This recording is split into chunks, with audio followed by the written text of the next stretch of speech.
தமிழ்நாடு உத்தரவிட்டபடி அரசு போக்குவரத்து கழகத்தின் சார்பாக கடந்த 6 நாட்களாக இன்றோடு சேர்த்து 6 நாட்களாக சிறப்பு பேருந்துகள் வழக்கமான பேருந்துகளோடு இயக்கப்படுகிறது.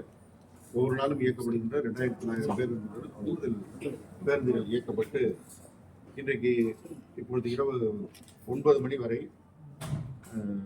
20,400 பேருந்துகள் சிறப்பு பேருந்துகள் இயக்கப்பட்டிருக்கிறது.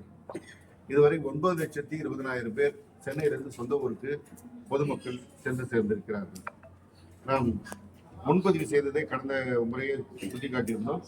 கடந்த ஆண்டு 2,17,000 பேர் முன்பதிவு செய்திருந்தார்கள். இந்த ஆண்டு இதுவரை 2,80,231 பேர் முன்பதிவு செய்திருக்கிறார்கள். கிட்டத்தட்ட 62,796 பேர் கூடுதலாக முன்பதிவு செய்து பயணித்திருக்கிறார்கள். எனவே முன்பதிவு செய்து பயணிக்கிற அந்த எண்ணிக்கை அதிகரித்துக் கொண்டிருக்கிறது. அதே போல வர எவ்வளவு பேர் வந்தாலும் அந்த கூடுதல் பேருந்து வசதி சிறப்பாக செய்து தரப்பட்டு அவர்கள் ஊர் சென்று சேர்க்கின்ற காட்சியை நேற்று பார்த்தோம், இன்றைக்கும் பார்த்தோம். அதே போல பொங்கல் முடிந்து சொந்த ஊரிலிருந்து சென்னை வருவதற்கு வருகின்ற 16ஆம் தேதி வெள்ளிக்கிழமை வழக்கமாக இயக்கப்படுகின்ற 2,092 பேருந்துகளோடு 775 சிறப்பு பேருந்துகள் இயக்கப்பட இருக்கிறது.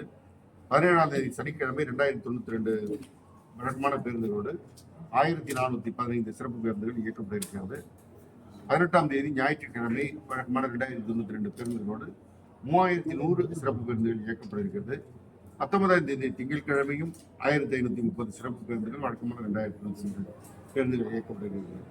எனவே ஆக மொத்தம் 8,368 வழக்கமான பேருந்து நடைகளும் 6,820 சிறப்பு பேருந்து நடைகளும் இயக்கப்பட இருக்கிறது. அதேபோல சென்னையை தவிர்த்து பிற இடங்களில் பல்வேறு மாவட்ட தலைநகர்களுக்கு செல்கின்றவர்களுக்கு 9,801 சிறப்பு பேருந்துகள் ஏற்பாடு செய்யப்பட்டிருக்கிறது. ஆக மொத்தம் பொங்கல் முடிந்து அவரவர் பணியிடம் திரும்புவதற்கு 25,008 பேருந்துகள் ஏற்பாடு செய்யப்பட்டிருக்கின்றன. இது நம்முடைய பயண விகிதத்திற்கு தேவையானபடி ஏற்ப கூடுதலாக பேருந்து